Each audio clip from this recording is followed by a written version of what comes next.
Hello friends, welcome to Science World. In this video, we will discuss about momentum and Newton's second law of motion. Momentum. The product of the mass and velocity of a body is called the momentum of the body.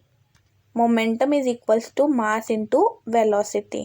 अगर कोई body है उसका mass small m है और वो v velocity के साथ move कर रहा है तो उसका मोमेंटम होगा p is equals to M we.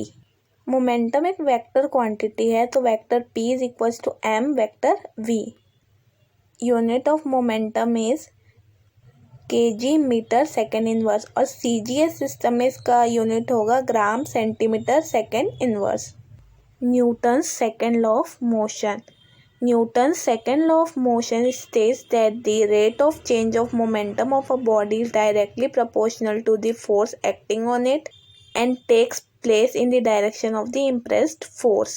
So, Newton's second law of motion के according force is directly proportional to rate of change of momentum. Let कोई बॉडी है जो u वेलोसिटी के साथ मूव कर रही है जिसका मास m है और जब हम उसमें वेक्टर f फोर्स अप्लाई कर रहे हैं टाइम डेल t के लिए तो उसकी वेलोसिटी वेक्टर u से वेक्टर v चेंज हो जाती है. तो उसका मोमेंटम जो इनिशियल मोमेंटम रहेगा बॉडी का अगर हम उसे p1 से डिनोट करते हैं तो vector p1 is equals to m u vector और फाइनल मोमेंटम जिसे हम p2 वेक्टर से डिनोट कर रहे हैं वो हो जाएगा p2 vector is equal to m v vector. इन दोनों इक्वेशन से हम चेंज इन मोमेंटम निकाल लेंगे जिसे हम डेल p वेक्टर से डिनोट करेंगे.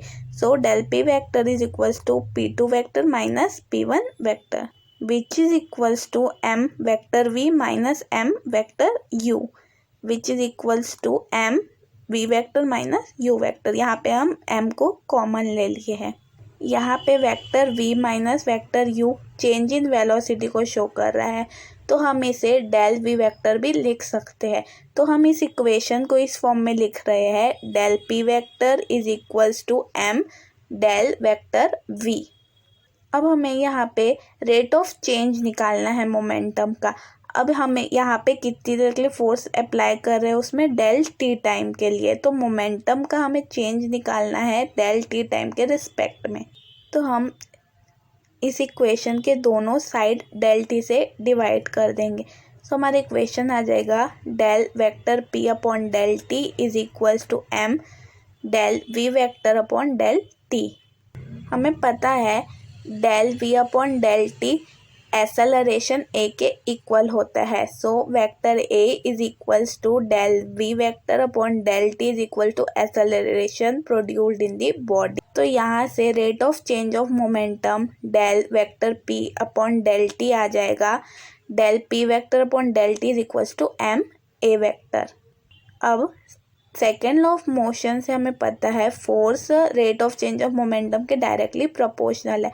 तो यहाँ पे फोर्स जो लग रहा है वो वेक्टर f है.